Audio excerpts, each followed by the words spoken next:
فاعوذ باللہ من الشیطان الرجیم بسم اللہ الرحمن الرحیم یا ایھا الذین آمنوا قوا انفسکم واہلیکم نارا صدق اللہ العظیم۔ بابا زبرن درود پاک۔ الصلاۃ والسلام علیکہ سیدی یا رسول اللہ، الصلاۃ والسلام علیکہ سیدی یا حبیب اللہ، الصلاۃ والسلام علیکہ سیدی یا نبی اللہ وعلی آلکہ واصحابکہ سیدی یا محبوب اللہ۔ تنم فرسود جاں پاراز ہجراں یا رسول اللہ، دلم پی مردہ آواراز اسیاں یا رسول اللہ۔ ذکر داخیش حیرانم سیاہ شدروز اسیانم، پشیمانم پشیمانم پشیمان یا رسول اللہ۔ چون بازوِ شفاعت را کشائی بر گنہگاراں، مکن محروم جامی را در آجا یا رسول اللہ۔ چون سوے من گزر آری من مسکین ناداری، فدائے نقش نالینت کنم جاں یا رسول اللہ، فدائے نقش نالینت کنم جاں یا رسول اللہ، فدائے نقش نالینت کنم جاں یا رسول اللہ۔ گناہ گارم سیاہ کارم شفاعت یا رسول اللہ، خراب و خستہ و خارم شفاعت یا رسول اللہ۔ تو غنی از ہر دو عالم من فقیر، روز محشر عذر ہائے من پذیر۔ گر تمی بینی حسابم ناگزیر، از نگاہ مصطفیٰ پنہاں بگیر۔ میری زندگی کا مقصد تیرے دین کی سرفرازی، میں اسی لیے مسلمان میں اسی لیے نمازی۔ میرے نہایت واجب الاحترام عزیز بزرگوں دوستو، آج انتہائی اہم ترین معاشرے کے موضوعات جو ہیں ان میں سے ایک موضوع آپ کے سامنے عرض کر رہا ہوں۔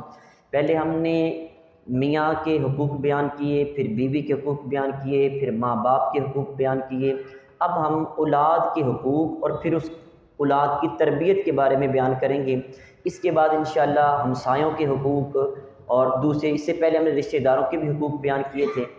تو ہمارا مقصد صرف یہ ہے، میری زندگی کا مقصد تیرے دین کی سرفرازی، میں اسی لیے مسلمان میں اسی لیے نمازی۔ میرا مین مقصد یہ ہوتا ہے کہ ہم یہاں سے جب آئیں 8 دن کے بعد کچھ نہ کچھ سیکھ کے جائیں اور اس پہ عمل کریں، تاکہ اپنے معاشرے کو اپنے تئیں سنوارنے کی کوشش کریں۔ یہ نہ کیا کرو کہ ساری دنیا ایسے ہے ویسے ہے، آپ خود ایک شمع کی طرح بن جائیں، آپ ایک موم بتی کی طرح بن جائیں، شمع کی طرح۔ کم از کم آپ اپنے آگے پیچھے دائیں بائیں ان لوگوں کو تو روشن کر سکتے ہیں نا، ہزاروں کو نہیں، لاکھوں کو نہیں، کروڑوں کو نہیں، لیکن چند ایک کو تو کر سکتے ہیں نا۔ چلو کسی کو بھی نہ درست کریں، اپنے آپ کو تو درست کر سکتے ہیں نا۔ ہم اپنے آپ کو درست کریں انشاءاللہ۔ یہاں اگر اپنے آپ کو آپ نے درست کر لیا تو شمع کے ساتھ شمع جب جلتی چلی جائے گی، پورا معاشرہ روشن ہو جائے گا۔ آپ جب دنیا سے جانے لگے کہ مطمئن ہوں گے کہ ہم نے اپنے تئیں دین سے وفاداری کی ہے، اور جو دین سے وفا کرتا ہے کہ محمد سے وفا تو نے تو ہم تیرے ہیں، یہ جہاں چیز ہے کیا لوح و قلم تیرے ہیں۔ موضوع کی طرف آتے ہیں۔ اللہ حضرت امام احمد رضا خاں بریلوی رحمۃ اللہ علیہ، آپ نے تقریباً 80 کے قریب اولاد کے حقوق بیان کیے ہیں، 80 کے قریب، جو کہ ایک ماں اور باپ کے اوپر یہ لازم ہے۔ لیکن افسوس یہ کہ ہم شادیوں کے لیے تو ہزاروں روپیہ بھی خرچ کرتے ہیں، وقت بھی دیتے ہیں، لیکن اپنے جوان بیٹے اور بیٹی کو یہ نہیں بتاتے کہ کل کو تم نے ایک خاندان کی بنیاد رکھنی ہے، تم معاشرے کا ایک حصہ ہو، تمہاری وجہ سے ہزاروں لوگوں کے ساتھ آگے تمہاری اولاد کے تعلقات بنیں گے، اس اولاد کی تربیت کی تمہاری ذمہ داری ہے۔ تو وہ اولاد کی ذمہ داری جو ہے وہ کب شروع ہوتی ہے، آپ ذرا سن کے حیران ہوں گے۔ اللہ حضرت رحمۃ اللہ علیہ آپ جب بیان فرما رہے تھے اس اولاد کی تربیت کے بارے میں، حقوق کے بارے میں، تو آپ فرماتے کہ جو آپ کا بیٹا ہے نا، وہ ہمسائے سے بھی زیادہ حق رکھتا ہے۔ آپ اس کو وقت دیں، اپنی بیٹی یا بیٹے کو۔ ہمسائے کے لیے درمیان میں دیوار آ جاتی ہے، لیکن بیٹے کے لیے وہ دیوار بھی ختم ہے۔ آپ کی دوستی باپ کی سب سے زیادہ بیٹے کے ساتھ ہو، ماں کی دوستی بیٹی کے ساتھ ہو، اور اتنا اچھا انداز ہو، فکر کریں جیسے آپ نے مکان بنانے کے لیے فکر کرتے ہیں، کار کوٹھی بنگلہ کاروبار کے لیے فکر کرتے ہیں، ان سب سے زیادہ اپنی سب سے بڑی جو دولت ہے وہ اولاد ہے۔ حضور علیہ الصلوۃ والسلام نے اس کو اولاد کو مال کرا، انما اولادکم و اموالکم فتنہ، مال اور اولاد دونوں تمہارے لیے آزمائش ہیں۔ ہم نے اس پہلو کو بالکل چھوڑ دیا ہے، پیدا ہم کرتے ہیں اور تربیت اس کی گندہ معاشرہ کر دیتا ہے۔ دائیں بائیں گندے لوگ جو ہوتے ہیں ان کے ہتھے چڑھ جاتا ہے، پھر بچہ وہ تباہ و برباد ہو جاتا ہے، پڑھائی سے بھی دل اونچا۔ ایسے ایسے لوگ دیکھے ہیں، اس قدر حضرت لوگ ہیں، اتنا نہیں پتہ کہ ہمارا بیٹا 6ٹھی کلاس میں پڑھتا ہے 8ویں میں پڑھتا ہے یا کس استاد کے پاس، کبھی پتہ ہی نہیں کیا ہے۔ بہت بڑی ایک تعداد ایسی ہے، ان سے پوچھ لیں آپ کا بیٹا کیا کرتا ہے، پڑھتا ہے، کہاں پڑھتا ہے، کوئی پتہ نہیں، کس اکیڈمی میں، کس استاد کے پاس ہے، کہاں جاتا ہے، کبھی کوئی غور ہی نہیں کیا۔ لاکھوں کروڑوں روپیہ کما لیتے ہیں، لیکن جب اولاد جوان ہوتی ہے پھر وہی لاکھوں کروڑوں روپیہ لے کے رو رہے ہوتے ہیں، ہماری اولاد ہماری بات نہیں مانتی۔ آپ نے اولاد کو دیا کیا ہے؟ عزیز سامعین محترم، اعلیٰ حضرت رحمۃ اللہ علیہ اولاد کے حقوق میں سب سے پہلا حق یہ بیان کرتے ہیں کہ جب آپ شادی کرنے لگیں تو ایسی عورت سے نکاح کریں جو کہ نیک خاتون ہو۔ فرماتے جو بری رگ ہوتی ہے، بری نسل ہوتی ہے، وہ یقیناً اس کا جو رنگ ہے وہ اولاد کے اوپر چڑھتا ہے۔ وہ ایک عربی شاعر تھا تو اپنی اولاد سے کہنے لگا میں نے تمہارے اوپر اس وقت بھی احسان کیا تھا جب تم دنیا میں موجود نہیں تھے۔ اولاد کہنے لگی ابا جان دنیا میں آنے کے بعد تو احسان کی سمجھ آتی ہے، ابھی ہم پیدا بھی نہیں ہوئے اور آپ کہہ رہے ہیں کہ آپ نے ہمارے اوپر احسان کیا ہے۔ ان کا ہاں میں نے کیا ہے، وہ اس طرح کہ میں اگر چاہتا تو کسی فاحشہ عورت سے بھی شادی کر سکتا تھا، کسی نیچ خاندان والی سے بھی شادی کر سکتا تھا، کوئی ناچنے گانے والی بھی تمہارے گھر میں لا سکتا تھا۔ اولاد تو بندے کی قسمت میں ہوتی نا، لیکن میں نے تمہارے لیے ایک نیک اور بہترین خاتون کا انتخاب کیا تاکہ میری اولاد جب پیدا ہو کے معاشرے میں جائے اس کو کوئی تانا نہ دے سکے تمہاری ماں ایسے تھی یا ویسے تھی، تمہاری ماں کا خاندان ایسا تھا یا ویسا تھا۔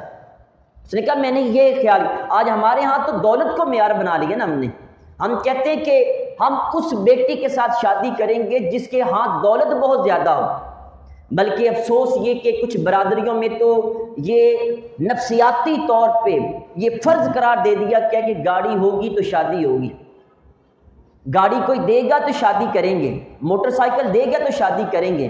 کاش کہ تم نے یہ معیار بنا لیا ہوتا کہ اللہ رسول کا نام جو لینے والی ہو، جو نیک خاتون ہو، ہم اس کے ساتھ اپنے بیٹے کی شادی کریں گے۔ اور پھر جب اس کے معاشرے کے اندر اثرات ہوتے ہیں وہ تباہ و برباد کرتے ہیں۔ تو اعلیٰ حضرت رحمۃ اللہ علیہ فرماتے ہیں کہ نیک خاتون سے شادی کی جائے کیونکہ نیک خاتون کا اولاد کے اوپر اثر ہوتا ہے۔ اور پھر اعلیٰ حضرت رحمۃ اللہ علیہ یہ بھی فرماتے ہیں کہ جو بچہ ہے اس کی ذات کے اوپر اس کے نانا کا اور اس کے ماموں کا اثر ضرور ہوتا ہے۔ آپ نے دیکھا نہیں جب بچہ پیدا ہوتا ہے کہ ماموں جیسی بھی کچھ عادات اس کی ہوتی ہیں اور کچھ نانی جیسی بھی عادات ہوتی ہیں، کیونکہ یہ اثر ہوتا ہے خاندان کا، یہ جو خون ہوتا ہے اس کے انسان کے اوپر ضرور اثر انداز یہ ہوتا ہے۔ آپ فرماتے ہیں اس لیے نیک خاتون کا انتخاب کیا جائے۔ پھر فرماتے ہیں کہ جب شادی ہو تو یہ بھی بچوں کا حق ہے کہ جب بندہ اپنی بیوی کے قریب جانے لگے تو آغاز بسم اللہ سے کرے، حقوق زوجیت ادا کرنے لگے تو آغاز بسم اللہ سے کرے۔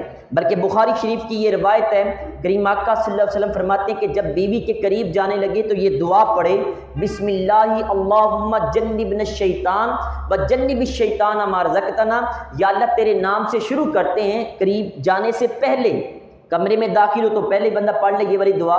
ترجمہ یہ ہے اللہ تیرے نام سے شروع کرتا ہوں، اے میرے مالک و مولا شیطان کو ہم سے دور فرما، اللہم جنبنا الشیطان، شیطان کو ہم سے دور فرما، وجنب الشیطان ما رزقتنا، اور شیطان کو اس چیز سے بھی دور فرما جو تو ہمیں عطا فرمائے گا، یعنی وہ بیٹا یا بیٹی عطا کرے گا اس کو بھی ہم سے دور فرما۔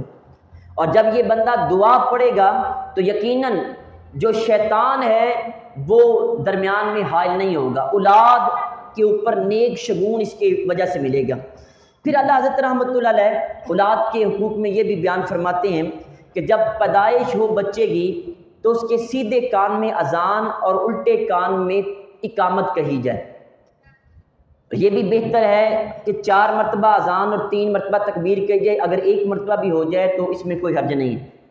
اور یہاں یہ مزے کی بات آپ کے سامنے عرض کروں کہ یہ اذان دینے کے لیے مولوی صاحب کا ہونا یہ ضروری نہیں ہے، باپ ہے وہ اذان دے لے، ماں ہے وہ بھی اذان دے سکتی ہے۔ باپ اگر اذان دے تو بغیر وضو کے بھی اذان دی جا سکتی، اذان کے لیے وضو کا ہونا یہ ضروری نہیں ہے۔ قرآن پاک بھی بغیر وضو کے پڑھا جا سکتا ہے، چھونا اس کو منع ہے۔ بندے کے اوپر غسل جنابت نہیں ہے تو بندہ بغیر وضو کے دیکھ کے قرآن پڑھ سکتا ہے، ہاتھ لگانا منع ہے، تو اذان تو بدرجہ اولا بندہ پڑھ سکتا ہے۔ اور پھر کوشش یہ کریں کہ جب آپ کا بچہ اس دنیا میں آئے تو ظاہر ماں کے پیٹ کی دنیا سے اس دنیا میں جیسے وہ آنکھ کھولے اس کے کان میں سب سے پہلے اس کے رب کا نام جانا چاہیے، اللہ کا لفظ بولیں، تاکہ بچے کی سماعتوں کے ساتھ سب سے پہلے اس کے رب کے ساتھ اس کا رابطہ قائم ہو جائے۔ اور ہمارے ہاں 2 دن گزر جاتے ہیں، ابھی اذان بھی کام میں نہیں دیتے۔ ہمارے ہاں یہ ہے کہ بچہ لڑکا پیدا ہو تو پہلے ہی گانے بازے شروع ہو جاتے ہیں، اور لڑکی ہو تو 6 مہینے بتاتے ہی نہیں ہیں کہ ہمارے گھر میں لڑکی پیدا ہوئی۔ بہرکیف لڑکے کے کان میں اذان دی جائے اور بائیں کان میں اس کے اقامت کہی جائے۔ پھر جب بچے کے لیے آپ اس کے کان میں اذان دیں گے اور بچے کا پھر عقیقہ کرنا، یہ بھی انسان کے اوپر یہ لازم ہے، لازم سنا یہ فرض یا واجب نہیں، سنت ہے۔ عقیقے کے لیے 7ویں دن، 14ویں دن یا 21ویں دن بچے کا عقیقہ کیا جائے۔ یہ ایک جان کو ایک جان کے بدلے میں اللہ کی راہ میں قربان کرتا ہوتا ہے، یعنی ایک جان پوری ہے، اس کے بدلے میں آپ نے ایک جان قربان کرنی ہے۔ اچھا اب مہنگائی کا دور ہے، ایک بکرا 60-70 ہزار روپے کا ملتا ہے، اچھا تو اس کا ایک بہترین حل یہ ہے کہ بڑی عید آ رکھی ہے، تو بڑی عید کے موقع کے اوپر جہاں آپ قربانی کا حصہ اپنے لیے رکھتے ہیں تو وہاں ساتھ اپنے بچوں کا بھی حصہ رکھ لیں، بلکہ اگر 3-4 آپ نے عقیقے کرنے ہیں، بڑا جانور لے لیں، 60-70-80 ہزار 1 لاکھ کا آ جائے گا، اس میں ایک حصہ اپنے بچوں کا جن کا عقیقہ نہیں کیا وہ بھی آپ رکھ لیں، اپنا بھی رکھ لیں، اپنی مسز کا بھی رکھ لیں، اور یہ ساری آپ کا قربانی بھی ادا ہو جائے گی، عقیقہ بھی ادا ہو جائے گا۔ تو عقیقہ جب کر لیا جائے اور بچے کے کان میں اذان دی جائے تو اس کا ایک فائدہ یہ بھی ہے کہ الصبیان ایک مرگی کی بیماری ہے، بچہ اس سے محفوظ ہو جاتا ہے جب یہ بچے کے کان میں اذان دے دی جائے، اس سے بچہ محفوظ ہوتا ہے۔ پھر اس کے بعد بچے کو گٹھی دینا، جس کو ہم پنجابی میں گڑتی دینا کہتے ہیں، یہ بھی بچے کا حق ہے۔ یہ میں بچوں کے حقوق آپ کے سامنے عرض کر رہا ہوں۔ بچے کو گٹھی دینا یہ سنت سے ثابت ہے، کریم آقا صلی اللہ علیہ وسلم حسنین کریمین کو بھی آپ صلی اللہ علیہ وسلم نے گٹھی دی، حضرت مولا علی شیر خدا رضی اللہ تعالی عنہ کو بھی گٹھی حضور علیہ السلام نے دی۔ گٹھی دینے کا طریقہ یہ ہے کہ آپ کوئی میٹھی چیز کھجور یا چھوارا وغیرہ لے لیں، اس کو اپنی زبان میں چبا کے بچے کے زبان میں لگا دیں، یہ وہ پہلی خوراک، پہلی ڈوز ہے جو بچے کے معدے تک پہنچتی ہے اور اس کا اثر ہوتا ہے۔ اور علماء کہتے ہیں کہ آپ کسی نیک بزرگ کی گٹھی دلوائیں یا اپنے خاندان میں دیکھیں کہ آپ کے خاندان میں کس کا اخلاق اچھا تھا، کس کی عادات اچھی تھی، کون سا زیادہ نیک تھا، اس سے کوئی چیز پہلے ہی اسے کہیں منہ میں چبا کے ڈال کے میں دے دیں، محفوظ رکھ لیں تاکہ بچے کو اس کی گٹھی دی جائے۔ اور پھر یاد رکھنا اس کے اثرات بچے پہ ضرور ہوتے ہیں، جو یہ گٹھی گڑتی ہوتی ہے اس کا اثر بچے پہ ضرور ہوتا ہے۔ اس بندے کی کئی عادات ایسی ہیں، اس کا رویہ بیہیویئر ایسا ہے جو بچے کے اندر آٹومیٹیکلی وہ منتقل ہو جاتا ہے۔ اس لیے گٹھی کسی اچھے انسان سے دلوانا یہ بھی بچے کا حق ہے جو کہ ماں باپ کو ادا کرنا چاہیے۔ پھر عزیز سامعین محترم، اس کے بعد بچے کے سر کے بال مونڈنا، بال اتار کے ان کو اتنی چاندی کے برابر اس کو تولا جائے یا ایک اندازہ لگا لیا جائے اتنے کے ہوں گے، وہ جو پیسے بچے کے نام کے وہ صدقہ کر دیا جائے، اس کا بھی بچے کو فائدہ ہوتا ہے۔ پھر عزیز سامعین محترم، یہاں اہم ترین جو کام ہے وہ ہے نام رکھنا۔ ہمارے ہاں آج بالکل نام چینج ہوتے جا رہے ہیں، ہم کہتے وہ نام رکھا جائے جو کہ معاشرے میں کسی نے بھی نہ رکھا ہو، حالانکہ ایسی کوئی بھی روایت نہیں ملتی۔ اب صحابہ کرام کی زندگیاں اٹھا کے دیکھ لیں، بلکہ حضرت امام حسن اور امام حسین رضی اللہ تعالی عنہما، آپ کی جو اولادیں ہیں ان کی اولادوں میں نام علی بھی ہے، عثمان بھی ہے، ابو بکر بھی ہے، یعنی کزنوں کے نام ایک جیسے ہیں، سیم ہیں۔ ہم کہتے ہیں کہ وہ ہمارا جو دور کا رشتہ دار ہے اس کے بیٹے کی آگے بیٹی کا یہ نام ہے لہذا میں یہ نام نہیں رکھوں گا. کیوں جی؟ میرے کریم آقا صلی اللہ علیہ وآلہ وسلم نے فرمایا بچے کا نام عبداللہ رکھو، عبد الرحمن رکھو، جس میں عبدیت آئے، غلامی آئے اللہ تعالیٰ کی، بچے میں عاجزی پیدا ہوگی. اور پھر یہاں پہ یہ فرمایا کہ بچے کا نام الٹے نہ رکھو، کیونکہ الٹا نام جو پڑ جائے وہ ختم نہیں ہوتا ہے. میں اکثر دوست احباب کی اصلاح کرتا رہتا ہوں کہ آپ اپنا الٹا نام چینج کروائیں. ہمارے ایک دوست تھے، وہ فوت ہو گئے، اللہ تعالیٰ جنت نصیب کرے ان کو. ان کے اعلانات ہماری مسجد میں دوسری مساجد میں ہوئے، لیکن ہمیں پتہ ہی نہیں چلا اس کا جنازہ بھی ہوگا. جب بعد میں پتہ چلا تو انہوں نے کہا کہ اس کا تو اعلان ہوئے تھے، تو ہم نے کہا اس کا تو یہ فلاں نام تھا. انہوں نے کہا کہ اس کے اصل نام سے اعلان کروایا گیا، الٹا نام کون مسجد میں ذکر کرتا ہے؟ اب نام ایسے ہوتے ہیں مسجد میں اسپیکر میں وہ ذکر بھی نہیں کیے جا سکتے. اس لیے اگر آپ کے بچے ان کے اوپر یہ مکمل پیرا دیا جائے کہ آپ کے بیٹے کا کوئی الٹا نام نہ رکھے، کوئی بھی یا رشتہ دار ہے انہیں روک دے، منع کرے بھی خبردار ہمارے بیٹے کا الٹا نام نہیں رکھنا. آپ کے دوست احباب ہے جتنا مرضی پیار محبت کریں ان کو کہ خبردار ہمارا الٹا نام نہیں لینا، کیونکہ مرنے کے بعد بندے کو سیدھے نام سے پکارا جاتا ہے، الٹا نام کو یاد نہیں رکھتا ہے. اس لیے بچے کو الٹے نام سے. پھر بچے کا نام اگر لفظ محمد صلی اللہ علیہ وسلم کے سرکار کے نام کے اوپر رکھا جائے اس کی تو کیا ہی برکات ہے. اپنے بیٹے کے نام حضور علیہ السلام کے نام کے اوپر محمد رکھیں. اب محمد نام رکھنا یہ بالکل جائز اور بڑا پسندیدہ ہے، احمد یا محمد نام رکھنا. لیکن علماء یہ کہتے ہیں کہ ساتھ پکارنے کے لیے اس کا نام اور رکھ لیں. مثلا آپ نے نام رکھا ہے محمد، ساتھ پکارنے کے لیے حسن رکھ لیں، کیونکہ لوگ جب نام پکارتے ہیں تو وہ ادب و آداب کا خیال نہیں رکھتے. حسن نام ہوگا، محمد علی رکھ لے، محمد حسنین رکھ لے، محمد حسین رکھ لیں. پکارنے کے لیے وہ نام اصل نام اس کا محمد رکھا جائے یا احمد رکھا جائے. اب یہ محمد یا احمد نام رکھنے کے برکات کیا ہیں وہ آپ کے سامنے عرض کرتا ہوں. میرے کریم آقا صلی اللہ علیہ وسلم نے فرمایا من ولد له مولود ذکر فسماه محمدا حبا لی وتبرکا باسمی کانا ہوا و مولود فی الجنہ.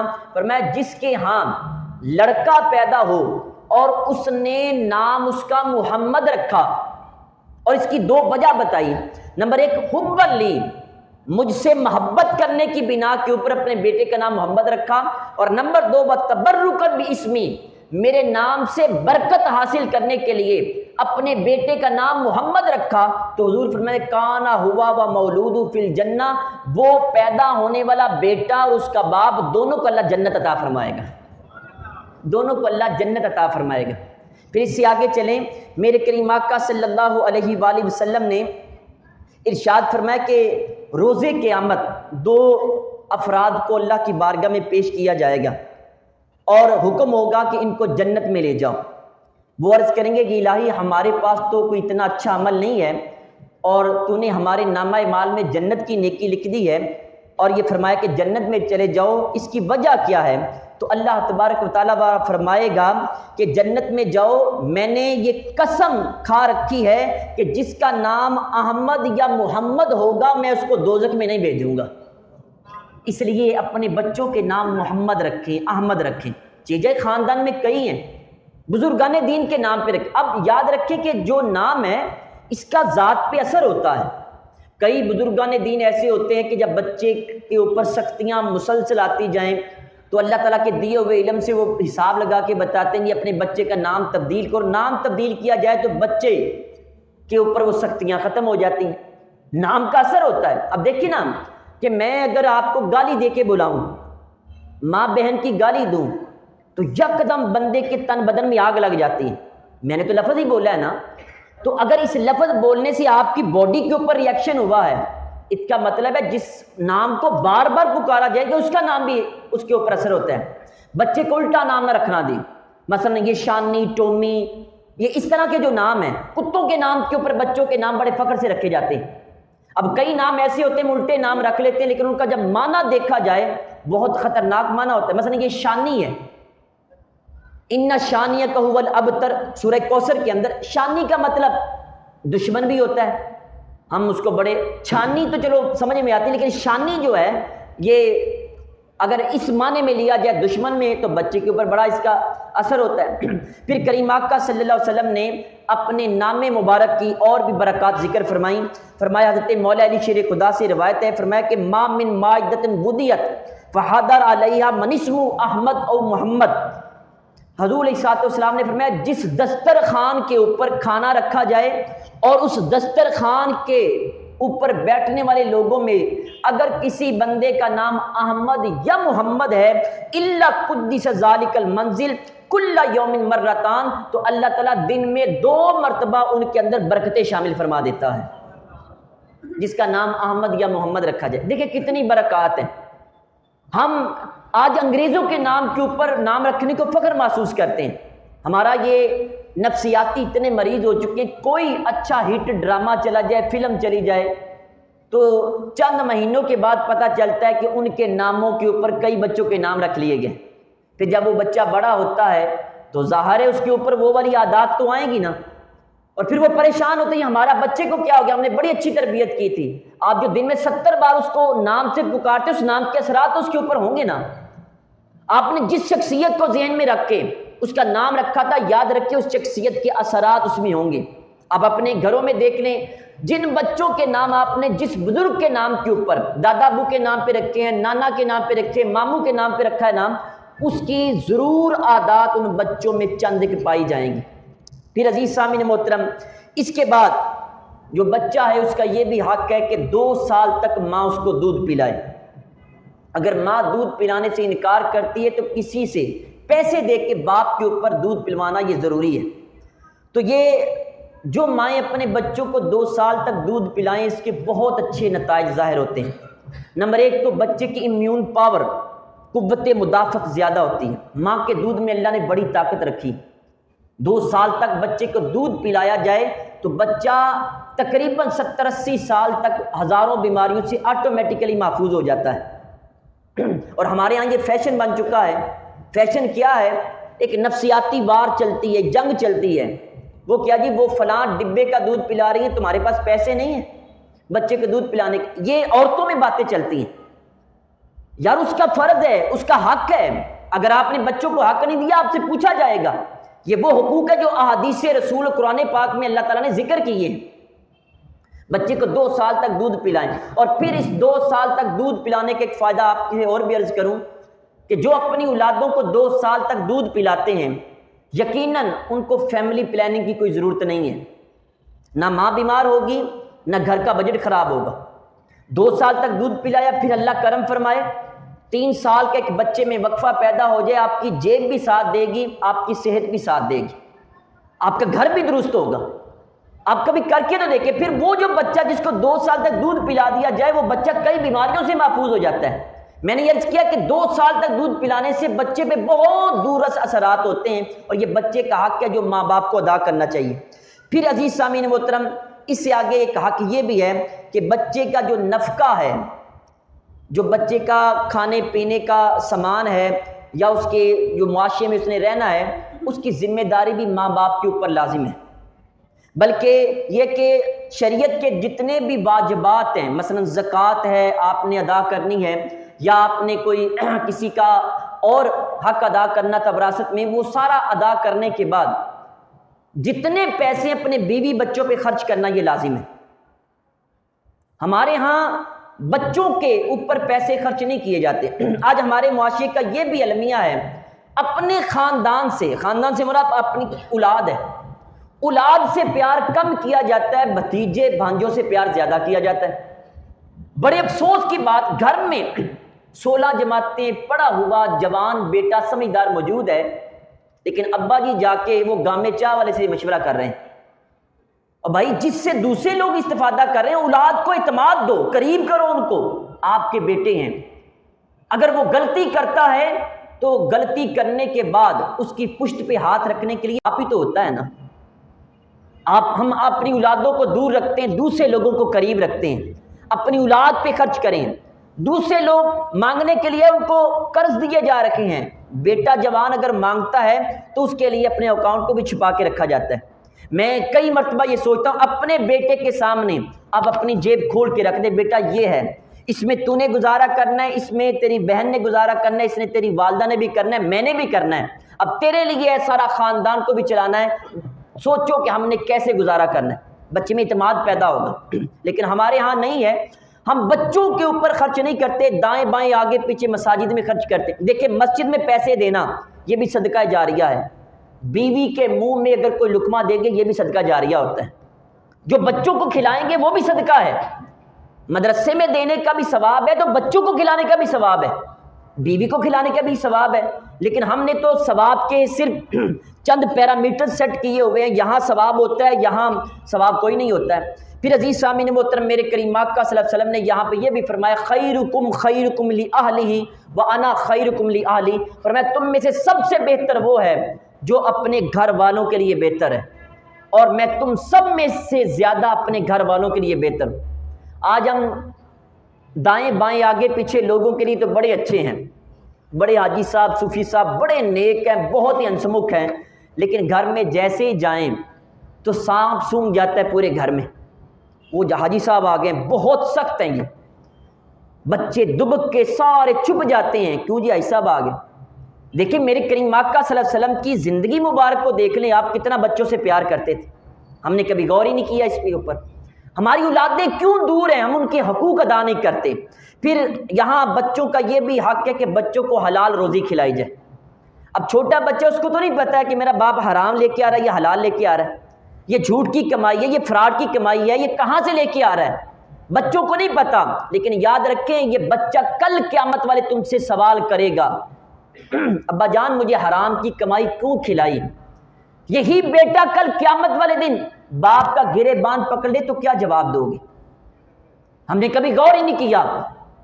اور عام یہ کہتے ہیں جی ہم نے بھی اپنے بچوں کو پالنا ہے، ان کے لیے گاڑیاں کاریں کوٹھیاں بنگلے بنائے ہیں، اور بھائی کیا بنا کے کیا ہے؟ یہی مال یہی اولاد کل قیامت والے دن تمہاری دشمن بن جائے گی۔ حلال روزی کمانا کھلانا اس کے لیے ضروری ہے۔ اور پھر بچے کو رزق حلال کے ساتھ اعلیٰ حضرت فرماتے صدق مقال بھی سکھائی جائے، سچی بات کہنا۔ اکثر ہمارے گھروں میں یہ ہوتا ہے کہ باپ خود جھوٹ بول رہا ہوتا ہے اور بچوں کو کہتا ہے بیٹا آپ نے سچ بولنا ہے۔ یاد رکھیں بیٹا کبھی بھی اس بات پہ عمل نہیں کرتا جو اس کو کہی جاتی ہے، بیٹا اس بات پہ عمل کرتا ہے جو وہ دیکھتا ہے۔ بچے چھوٹے وہ کردار کو اپناتے ہیں، بچے کی گفتار کو نہیں اپناتے ہیں، کہنے سے وہ بات نہیں مانتے، وہ دیکھنے سے بات کو مانتے ہیں۔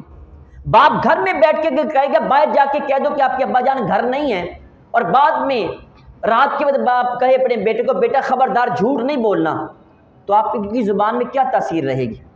وہ حضور صلی اللہ علیہ وآلہ وسلم کی بارگاہ میں آپ نے دیکھا کہ ایک عورت اپنے بچے کو مٹھی بند کر کے بلا رہی ہے، بیٹا ادھر آؤ کھا لو کچھ۔ میرے کریم آقا صلی اللہ علیہ وسلم قریب گئے، جا کے پوچھا کہ آپ کی مٹھی میں کچھ ہے؟ عرض کرتی ہاں حضور اس میں کھجور ہے۔ کریم آقا صلی اللہ علیہ وسلم نے فرمایا کہ اگر تمہاری یہ مٹھی خالی ہوتی تو تمہارے نامہ اعمال میں جھوٹ لکھ دیا جانا تھا۔ اور ہم کتنے جھوٹ بولتے ہیں اور پھر کہتے ہیں ہماری اولادیں بگڑ گئی۔ آج ہم بچوں کے حقوق ادا نہیں کرتے ہیں، جس کی وجہ سے ہماری اولادیں وہ بے راہ روی کا شکار ہو چکی ہیں۔ اگر کسی کی اولاد وہ نشے پہ لگ گئی ہے تو یہ آپ کی تربیت ہے۔ وہ یہاں پہ مجھے ویسے میری عادت نہیں ہے، مزاح مجھے یاد آ گیا، وہ کوئی رمضان المبارک تھا تو ایک بندہ نشئی تھا، تو اس کے سامنے جو اس کی اولاد تھی تو وہ نماز پڑھنے جا رکھی تھی، جو دادا ابو تھا تو وہ کہنے لگا اپنے بیٹے نشئی کو جس کی اولاد آگے جا رہی ہے کہ دیکھو یہ جو بچے ہیں وہ مسجد میں جا رہے ہیں، تم بیٹھے نشہ کر رہے ہو، تم نہیں جا رہے تمہاری اولاد جا رہی، تم روزے نہیں رکھتے تمہاری اولاد روزے رکھ رہی ہے۔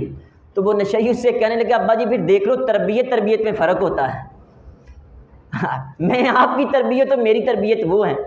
دیکھیں تربیت آپ اپنے بچوں کی کریں، اس انداز میں کریں کہ یہ کل آپ کا نماز جنازہ پڑھنے کے قابل ہو جائیں۔ عزیز سامعین محترم، بچے سب سے بڑی دولت ہیں۔ یہ جو میں نے حقوق چند ایک بیان کیے، آپ ان کے اوپر عمل کرنے کی کوشش کریں، جتنی بھی زندگی گزر گئی ہے اس کو چھوڑیں، اب سے شروع کریں گے انشاءاللہ آپ کی اولادیں ضرور سمر جائیں گی۔ انشاءاللہ یہاں سے آگے موضوع بیان کریں گے۔ اللہ تعالیٰ کی بارگاہ میں دعا ہے جو کچھ پڑھا سنا اس پر عمل کر کے آگے پہنچانے کی توفیق عطا فرمائے۔ وما علیہ الا البلاغ المبین۔ قرآن پاک میں اللہ تعالیٰ ارشاد فرماتا ہے کہ یا ایھا الذین آمنوا قوا انفسکم واہلیکم نارا، کہ اے ایمان والو اپنے آپ کو اور اپنے گھر والوں کو آگ سے بچاؤ۔ کون سی آگ؟ وقودھا الناس والحجارہ، جس آگ کا ایندھن وہ پتھر ہیں اور انسان ہیں۔ پتھروں سے مراد بت ہیں اور انسانوں سے مراد وہ انسان جو کہ اللہ کا انکار کریں، اللہ کے محبوب علیہ الصلوۃ والسلام کا انکار کریں۔ تو اس آیت سے علماء نے یہ لکھا ہے کہ ہمارے اوپر لازم ہے کہ ہم اپنے گھر والوں کو اسلامی تعلیمات سے آگاہ کریں، اسلامی ماحول پیدا کریں۔ میں اکثر و بیشتر یہ کئی مرتبہ یہ بات عرض کر چکا ہوں، آپ اپنے گھر والوں کو صرف دین سکھا دیں، باقی سب کچھ آپ کے گھر والوں کو دین سکھا دے گا۔ بڑے کا ادب کیسے کرنا ہے، چھوٹے کے ساتھ شفقت کیسے کرنی ہے، رشتہ داریاں کیسے نبھانی ہے، باپ کا ادب کیسے کرنا ہے، ماں کا ادب کیسے کرنا ہے، بڑھاپے میں کیسے کرنا ہے، جوانی میں کیسے کرنا ہے، کاروبار کیسے، ساری چیزیں دین آپ کو سکھا دے گی۔ تو آپ کے اوپر لازم ہے کہ اپنے گھر والوں کو اسلامی تعلیمات سکھائیں، وگرنہ ہمارے جو بچے ہیں وہ اسکولوں کے اندر وہ سائنس، میتھ، فزکس، کیمسٹری سب کچھ کر رہے ہیں، ایک نہیں حاصل کر رہے تو دین کی تعلیم نہیں حاصل کر رہے، جس کا خمیازہ ہمیں اس انداز میں بھگتنا پڑتا ہے۔ سامنے باپ کا جنازہ ہے اور ہم دھوکہ کر رہے ہیں، باپ کو دھوکہ دے رہے ہیں، مردے کو دھوکہ دے رہے ہیں، نماز جنازہ ہی نہیں آتا ہے، پڑھنا ہی نہیں آتا ہے۔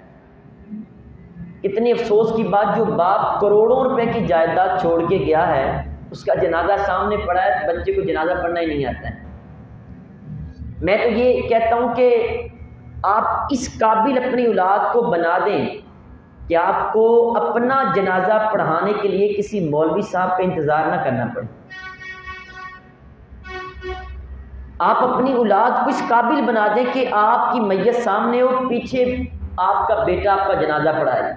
یہ ضروری نہیں کہ آپ 9 سالہ درس نظامی کیا تو پھر جنازہ پڑھا سکے گا، کم از کم ضروری تعلیمات اس کے پاس ہوں تو وہ آپ کا جنازہ پڑھائے۔ یاد رکھیں، آپ کا باپ فوت ہو تو میرے دل سے جتنی مرضی محبت کر لوں، وہ دل سے اتنی درد سے دعا نہیں نکلے گی۔ اللہم اغفر لی حینا و میتنا، مردوں کے لیے دعا جتنی مرضی، لیکن اگر سگے باپ کی میت سامنے پڑی ہو تو پھر آنسوؤں کو بلانے کی ضرورت نہیں ہے، سمندر خود بخود امڑ کے آ جائے گا۔ جب روتی ہوئی آنکھوں سے سمندر نکل رہا ہو اور بندہ اپنے باپ کے جنازے کو سامنے رکھ کے یہ کہہ رہا اللہم اغفر لی حینا و میتنا، تو ذرا غور کریں نا، درد کے ساتھ جب دعا نکلے گی تو اللہ تعالیٰ بڑی قبول فرماتا ہے۔ بچا لیں اپنی اولادوں کو، ابھی وقت ہے۔ اور پھر بڑا افسوس یہ ہے، ساری زندگی ہم نے والدین کے حقوق کی صرف بیان کیے ہیں۔ ظاہر ہے کہ جس مولوی صاحب کو بلانا ہے اس کو پیسے ابے نہیں دینے ہیں نا، اولاد نے کون سے دینے ہیں؟ بس یہی ہے اولاد کے، والدین کے حقوق، ماں باپ کے قدموں تلے جنت ہے، یہ ساری سب کو پتہ ہے، سب والدین کو پتہ ہے، لیکن ان والدین کو یہ نہیں پتہ کہ اگر میں نے جنت میں جانا ہے تو میری اولاد کا بھی اس میں کوئی نہ کوئی ہاتھ ہوگا۔ میں نے اولاد کو دین سکھایا ہوگا، اولاد کو اللہ رسول کا غلام بنایا ہوگا تو پھر ہی ہوگا نا۔ میں نے بچے کو دین تو سکھایا نہیں ہے، میں نے بچوں کے حقوق تو ادا نہیں کیے ہیں۔ آج جوان اولاد، میں نے پچھلے جمعے بھی یہ عرض کیا تھا، اگر آپ کا بچہ نشئی بن جاتا ہے، چور ڈاکو بن جاتا ہے تو اس میں سارا بچے کا قصور نہیں ہے۔ اگر بچے کا قصور 25% ہے تو 75% والدین کا ہے۔ آپ نے کیوں نہیں دھیان دیا؟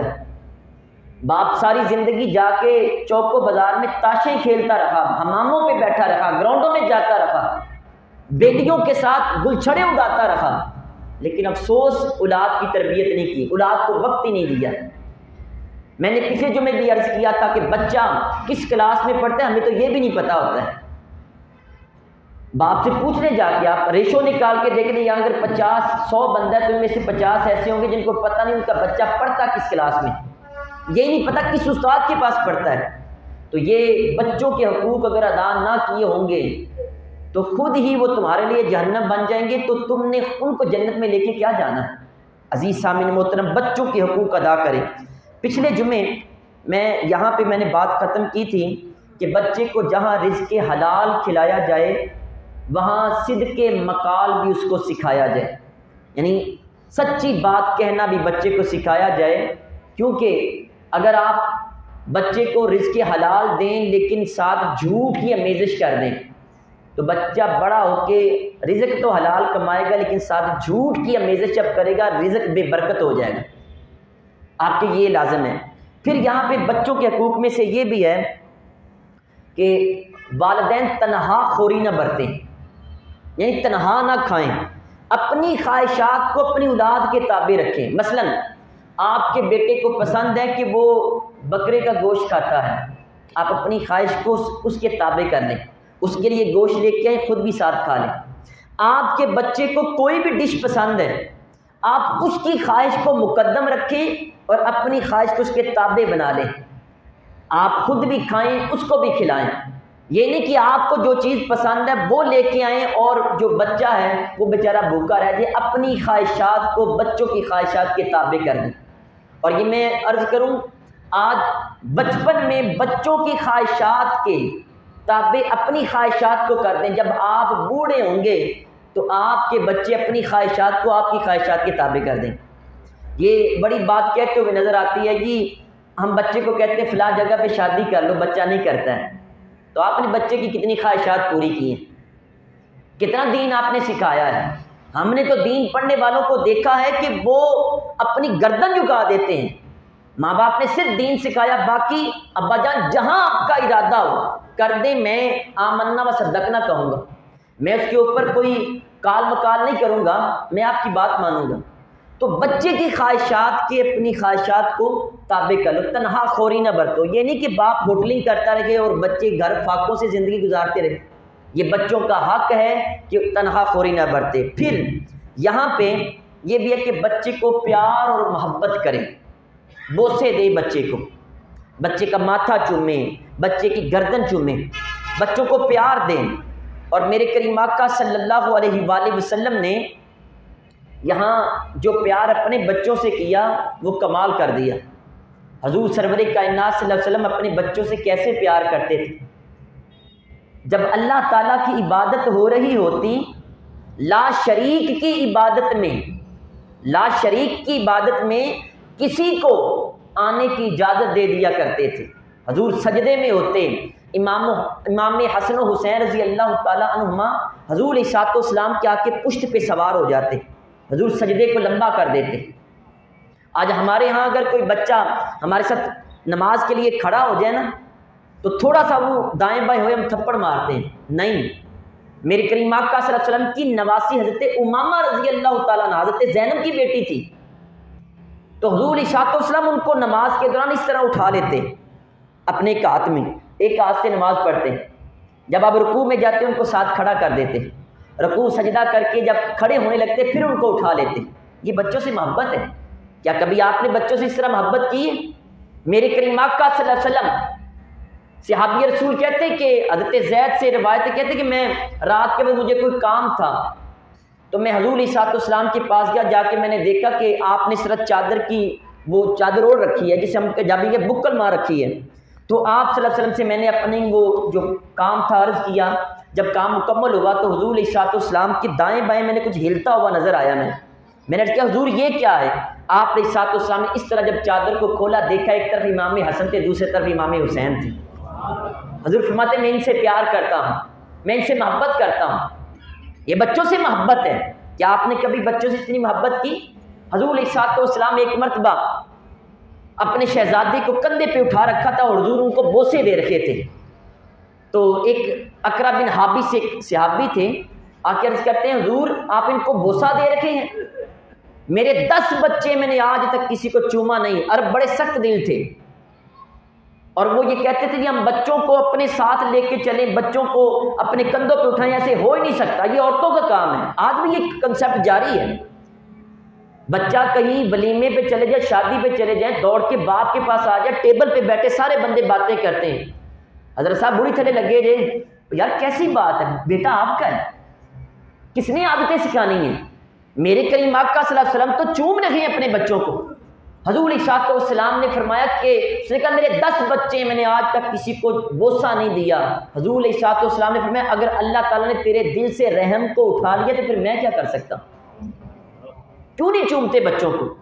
میرے کریم آقا صلی اللہ علیہ وسلم جا رہے تھے، دونوں طرف کھجوروں کے درخت تھے، تو سامنے سے حضرت امام حسین رضی اللہ تعالیٰ عنہ بچوں کے ساتھ کھیل رہے تھے. آپ صحابہ کرام سے تھوڑے سے آگے چلے گئے، جا کے اس طرح آپ نے ہاتھ پھیلائے. حضرت امام حسین بجائے گلے لگنے کے دائیں بائیں دوڑنا شروع کر دیا. حضور بھی پیچھے دوڑ رکھے ہیں، نبیوں کے سردار چھوٹے سے بچے کے پیچھے دوڑ رکھے ہیں. دوڑتے دوڑتے حضور علیہ السلام نے امام حسین کو پکڑ لیا، اور پکڑ کے صحابہ کہتے انداز کیا تھا، آپ علیہ السلام نے ایک ہاتھ بایاں ہاتھ ان کی گدی کے نیچے رکھا، گردن کے نیچے رکھا، دایاں ہاتھ سے چھوٹی مبارک کو پکڑ کے حضور نے بوسے دینا شروع کر دی، اور فرمایا میں بھی اس سے پیار کرتا ہوں، اللہ بھی اس سے پیار کرتا ہے. یہ بچوں سے محبت ہے. ایک دفعہ حضور علیہ السلام حضرت امام حسن کو اپنے کندھوں پہ اٹھا کے لے جا رکھے تھے، تو حضرت امام حسن نے حضور علیہ السلام کو گھوڑا بنا رکھا تھا، یعنی پیار سے. تو کسی نے کہا کہ یا رسول اللہ صلی اللہ علیہ وسلم کہ بچے کو مخاطب کر کے کہا کہ بیٹا آپ کی سواری بڑی کمال کی ہے. تو میرے کریم آقا صلی اللہ علیہ وسلم نے فرمایا اگر تمہیں سواری نظر آتی تو سوار بھی دیکھو کتنا کمال کا. یہ بچوں سے محبت ہے. ہم پتہ نہیں کس جگہ چل پڑے. بچہ پیدا ہم کریں، شادی ہم کریں، سب کچھ کریں، جب پیدا ہو جائے تو پھر تربیت ماں کریں اس نہ. یار ایسے نہ کرو، اپنے بچوں کو اپنے گلے سے لگاؤ، قریب کرو اپنے بچوں کو. بچے آپ کی پیار اور محبت کے وہ بھوکے ہیں. یاد رکھیں آج اگر آپ بچوں کو پیار دیں گے، کل آپ بوڑھے ہو جائیں گے، آپ کے بچے آپ کو پیار دیں گے. آج آپ بچوں کو وقت دیں، کل بچے آپ کو وقت دیں گے جب آپ بوڑھے ہو جائیں گے. پھر حضور علیہ السلام نے یہ بھی فرمایا اتقوا اللہ وعدلوا فی اولادکم، فرمایا کہ اللہ تعالیٰ سے ڈرو اور اپنی اولاد کے درمیان عدل کرو، انصاف کرو. آج ہم نے یہ تقریباً چھوڑ چکے ہیں. بڑی ایسے ہمیں چیزیں نظر آتی ہیں، آدمی کے 4 بیٹے ہیں تو سارا کاروبار کا کرتا دھرتا صرف ایک بیٹے کو بنا رکھا ہے. یہ بھی دیکھا گیا ہے کہ جو بیٹا تھوڑا سا منہ متھے لگتا ہے، خوبصورت ہوتا ہے، ساتھ کل 40ویں پہ اس کو ساتھ لے کے جا رہے ہیں، ولیمے شادی پہ اس کو ساتھ لے کے جا رہے ہیں. باقی 3 بچے نہیں جی یہ گاڈ گفٹیڈ ہے، تو باقی 3 وہ آسمانوں سے گرے ہیں، وہ بھی تو آپ کی اولاد ہے نا. ہمارے استاد محترم فرمایا کرتے تھے، کہتے کہ خوبصورت بچہ ہو تو باپ پہلے ہی گھر میں فون کرتا ہے کہ اس کو اچھے کپڑے پہنا کے تیار کر دو. یہ کیوں؟ میرے دوست آ رکھے ہیں. اور اگر بچہ تھوڑا سا رنگ سانولا ہو، کالا ہو، نین نقش خوبصورت نہ ہو تو پہلے فون کر کے کہتے ہیں بچے کو بیٹھک میں نہیں آنے دینا. کیوں؟ میرے دوست آ رہے ہیں. کیوں وہ آپ کا بیٹا نہیں ہے؟ آج آپ یہ والا رویہ اختیار کرتے پھر بوڑھے ہو کے پھر بچوں سے کس چیز بات کی امید رکھتے ہیں؟ دیکھیں آپ دونوں پہلو تصویر کے بیان کریں، دونوں رخ بیان کریں. ہم نے اگر والدین کے حقوق بیان کیے تو اولاد کے بھی حقوق ہیں. ہم بلی کبوتر کی طرح آنکھیں نہ بند کریں اس معاملے میں آ کے کہ وہ کبوتر کہتا ہے کہ میں نے آنکھیں بند کر لی، بلی نہیں دیکھ رہی تو میں نہیں دیکھ رہا تو بلی بھی نہیں دیکھ رہی. اگر آپ بچوں کے حقوق ادا نہیں کریں گے تو یاد رکھیں آپ کو یہ خمیازہ بھگتنا پڑے گا. یہ دنیا گول ہے، جیسا کرو گے ویسا بھرو گے. آج اسلام نے تمہیں کھول کھول کے یہ حقوق بیان کیے، بچوں کے حقوق ادا کرو. عزیز سامعین محترم، ایک بچے کو نوازنا اور باقیوں کو چھوڑ دینا، ایک بچے کو سب کچھ دے دینا، کاروبار جائیداد ہر چیز اس کو دے دینا اور باقیوں کو کچھ بھی نہ دینا. جی یہ لائق ہے، یہ فائق ہے، تو باقیوں کو لائق کس نے بنانا ہے؟ جس میں کانفیڈنس ہے، باقیوں کو کانفیڈنس کس نے دینا ہے؟ بارڈر پار سے لے کے آئے گا کانفیڈنس کو، ہم سائے اس کو کانفیڈنس دیں گے، برے دوست کو کانفیڈنس دوں گے. دیکھیں اگر بچہ خراب ہوتا ہے تو خراب کو صحیح کرنا کس کا کام ہے؟ ہم ڈال دیتے ہیں جی ماسٹر صاحب تسی سیدھا کرنا ہے بس. جی یہ میری بات نہیں مانتا. بھائی آپ خود دیکھیں آپ بچوں کو کتنا ٹائم دے رکھیں، اس کو بھی درست کرنا یہ آپ کی ذمہ داری ہے. آج اگر بچہ برا کام کرتا ہے، کاروبار میں نقصان کرتا ہے، اس کو پتہ ہے میرے بڑے موجود ہیں، میرے ابا جان موجود ہیں، اگر میں نقصان کر بھی بیٹھا، لاس ہو بھی گیا، میرے ابا جان سنبھال لیں گے. یار یہ بہت بڑا سہارا ہوتا ہے بچوں کو. آپ کبھی غور کریں نا، بچے کو آپ اس طرح ہوا میں اچھالیں تو بچہ روتا نہیں، ہنستا ہے. کیوں؟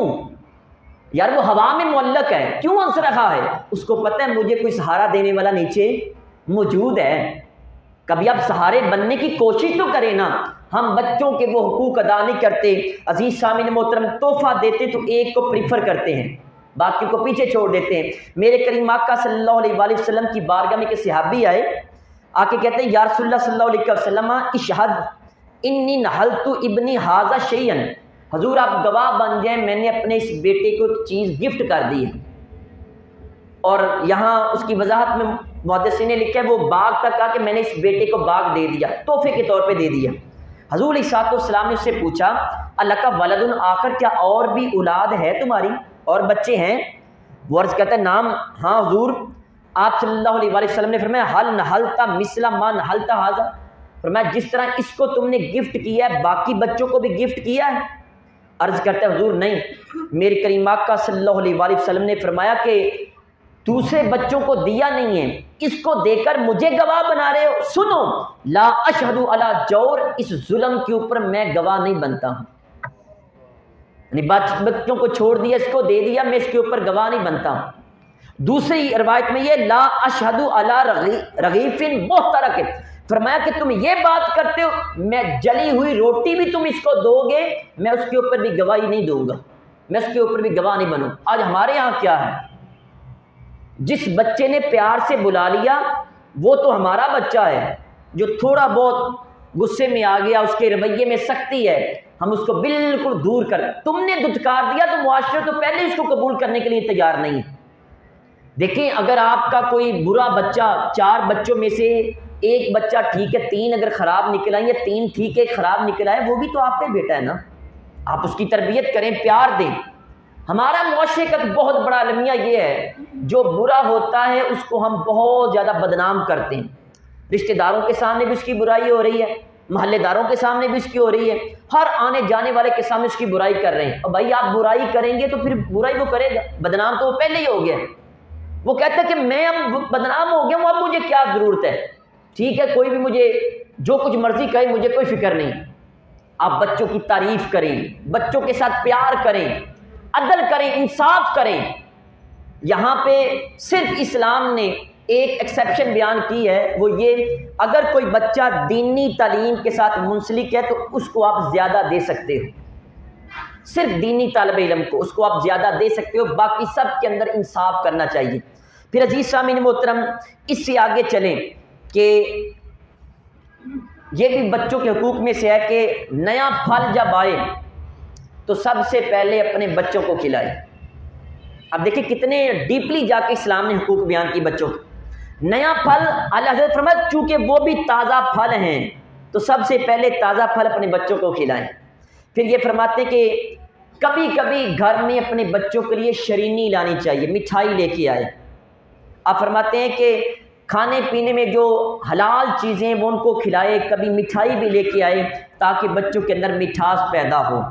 پھر یہ فرماتے ہیں کہ کبھی بھی بچے کے ساتھ جھوٹا وعدہ نہ کریں، دل بہلانے کے لیے کبھی ایسا وعدہ نہ کریں جو آپ پورا نہ کر سکتے ہوں. بچے کے ساتھ وہ وعدہ کریں جو آپ پورا کر سکتے ہوں تاکہ بچے کو اعتماد ہو، اس کو پتہ چلے کہ میرے باپ کے منہ سے جو لفظ نکل جائے وہ پتھر پہ لکیر کی طرح ہے. آپ ایسے اس کو لارے لگاتے جاتے ہیں، وہ کہے گا میرا باپ ایسے ہی ہے. کبھی بھی جھوٹا وعدہ بچے کے ساتھ نہ کریں. پھر عزیز سامعین محترم سب بچوں کو برابر اور یکساں رکھیں کہ حضور علیہ الصلوۃ والسلام کا یہ بھی ارشاد ہے، فرمایا کہ سبوا بین اولادکم فی العطیہ، کہ تحفہ دینے میں تمام بچوں کو برابر رکھا جائے. یعنی ایک کو 4000 والا سوٹ لے دیا، دوسرے کو آپ نے 500 والا لے کے دے دی. یہ بھی نہیں ہے کہ بیٹا جو ہے اس کو تو سوٹ اعلیٰ آپ نے 10,000 شاپنگ کے لیے دے دیا اور بیٹی بیچاری اس کو کوئی بھی نہیں لے کے دی. بچہ جو ہے اس کو آپ نے وہ گیریزن وہ فرنچائز کے اسکول میں داخل کروا دیا اور بیٹیوں کو وہ عام سے اسکول میں داخل کروا دی. دیکھیں بچوں کے ساتھ برابری کریں. تحفہ، یہ تعلیم بھی تحفہ ہے جو آپ بچوں کو دیتے ہیں، تو بچوں کو تحفہ دینے میں بھی کریں. پھر حضور صلی اللہ علیہ وآلہ وسلم کا یہ بھی ارشاد ہے، فرمایا اکرموا اولادکم واحسنوا ادبہم، فرمایا اپنے بچوں کی عزت کرو، اولاد کی عزت کرو اور ان کو اچھا ادب سکھاؤ. اچھا یہ ہمارے معاشرے میں اولاد کا ادب کرنا کسی نے نہیں ہمیں سکھایا ہے. اولاد کا ادب کیا ہے؟ دیکھیے جب بچہ جوان ہوتا ہے نا، یہ ہمارے جو گاؤں کے حضرات ہیں تو وہ یہ بات کہتے ہوئے نظر آتے ہیں کہ جب بیٹا جوان ہو اس وقت جب اس کو اپنے باپ کا جوتا پورا آ جائے تو باپ کو رویہ تبدیل کرنا چاہیے۔ مطلب کیا؟ مطلب یہی ہے حدیث شریف کے مطابق انہوں نے بنایا کہ اس کا ادب کریں۔ بچے کے جوان دوست سامنے آ گئے ہیں، اب ان کے سامنے بچے کو گالی نہ دیں۔ اکثر اولادیں یہ کہتی ہوئی نظر آتی ہیں ابا جان مجھے باہر چوک بازار میں گالی نہ دیا کریں، گھر میں چاہے جا کے میری گردن اتار دیں لیکن باہر دوستوں کے سامنے مجھے ذلیل نہ کریں۔ یہاں یہ ہوتا ہے کہ باپ ایک جلاد کی طرح پیش کیا جاتا ہے باہر، اس کے ابا جان بڑے سخت ہیں۔ یار باپ کبھی دوست بن کے تو دیکھے نا بچوں کے ساتھ، ہم نے جو اپنی رسم و رواج سیکھے اس کے مطابق زندگی گزارتے ہیں۔ ہم اولاد کے لیے اس قدر سخت انداز میں پیش آتے ہیں کہ سارا معاشرہ ڈرتا ہے کہ حاجی صاحب بہت سخت ہیں اپنی اولاد کے لیے۔ آپ بچوں کو ادب سکھائیں، ان کا ادب بھی کریں۔ میں ادب کی ایک بہترین مثال آپ کے سامنے عرض کرتا ہوں کہ بلا امیر اہل سنت دامت برکاتہم العالیہ مولانا الیاس قادری اتاری جو بانی دعوت اسلامی ہے، آپ فرماتے ہیں میں نے کبھی اپنے بچوں کو ایسا کام نہیں کہا ہے جس میں مجھے شک بھی ہو کہ میرا بیٹا نافرمانی کرے گا۔ مثلا مثال کے طور پہ آپ کہتے ہیں نہر سے پانی لے کے آؤ، آپ کو پتہ ہے کہ بچہ انکار کرے گا، اب کہیں ہی نہ بچے کو۔ کیوں؟ آپ نے کہا بچے نے انکار کیا تو ماں باپ کا نافرمان بن گیا۔ اچھا اگر بچے کو موت آ جاتی ہے تو کیا بچہ جنت میں جائے گا یا جہنم میں جائے گا؟ جانے کا سبب کون بنا ہے؟ سگا باپ بنا ہے۔ آپ دنیا میں بچے کے پاؤں میں کانٹا بھی چبھنا برداشت نہیں کرتے ہیں تو یاد رکھیں جہنم میں جانا برداشت کریں گے آپ اپنی اولاد کے سامنے کردار پیش کریں۔ اگر بیٹے نے انکار کرنا ہے تو آپ وہ فرماتے کہتے ہیں میں کبھی اپنے بچوں کی طرف ٹانگیں بچھا کے لیٹا نہیں ہوں، کبھی بچوں کی طرف ٹانگیں کر کے نہیں لیٹا ہوں۔ یہاں پہ بچے کو وہ کام کہا جاتا ہے جس میں کنفرم اس کو پتہ ہے 100% کہ یہ بچہ نافرمانی کرے گا، اس کو پتہ ہے کہ بچہ نہیں جائے گا نہر پہ پانی لینے کے لیے، پھر بھی کہتا ہے۔ پھر جب اس کا ماما چاچا تایا کوئی بھی آتا ہے پھر ان کو ذلیل کرتا ہے، میں نے اس کو کہا میری بات ہی نہیں مانتا ہے۔ کبھی آپ کمپرومائز تو کر کے دیکھیں نا بچوں کو، یہ بچوں کے ساتھ یعنی ان کا ادب کریں۔ پھر حضور صلی اللہ علیہ وآلہ وسلم نے فرمایا کہ ادبوا اولادکم علی ثلاث خصال، فرمایا اپنے بچوں کو 3 چیزیں سکھائیں، 3 عادتیں اپنے بچوں میں پیدا کریں۔ نمبر 1 حب نبیکم، اپنے نبی کی محبت سکھائیں بچے کو، اپنے نبی کی محبت سکھائیں۔ بچے کو بتائیں بیٹا تن من دھن سب کچھ قربان کر سکتے ہیں، اپنے محبوب علیہ الصلوۃ والسلام کی ذات کے اوپر کوئی کمپرومائز نہیں کر سکتے، حضور سے محبت کرتے ہیں۔ میں یہ کہتا ہوں اپنے بچوں سے یہ کہیں صبح اٹھتے ہی ان سے یہ کہیں بیٹا کیا آج آپ نے درود پاک پڑھا ہے؟ کیا آج آپ نے اپنے نبی علیہ الصلوۃ والسلام کی کوئی حدیث سیکھی ہے؟ آپ اپنے بچوں کو پیسے دیتے ہوئے باؤنڈ کریں، بیٹا آج جتنی بار درود پاک پڑھو گے اتنے روپے آپ کو عطا کروں گا۔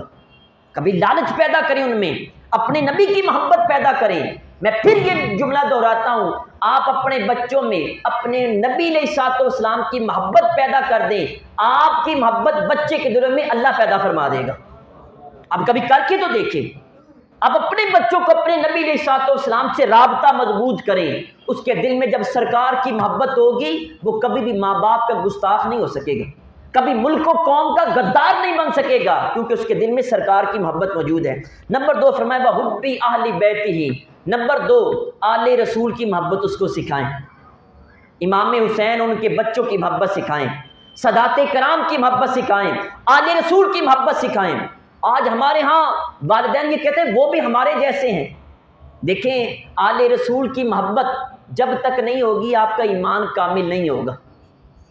میں نے پہلے بھی کئی مرتبہ یہ عرض کیا، آپ دیکھیں آپ سب کو ہم سب کو اللہ تعالیٰ توفیق دے روزہ رسول پر حاضری دینے کی، ہم وہاں پہ جا کے یہی کہیں گے السلام علیکہ یا رسول اللہ، لیکن جو آل رسول سید زادہ ہوگا وہ سرکار کے در پہ جا کے اس طرح سلام کہتے ہیں السلام علیکہ یا جدی نانا جان السلام علیکم۔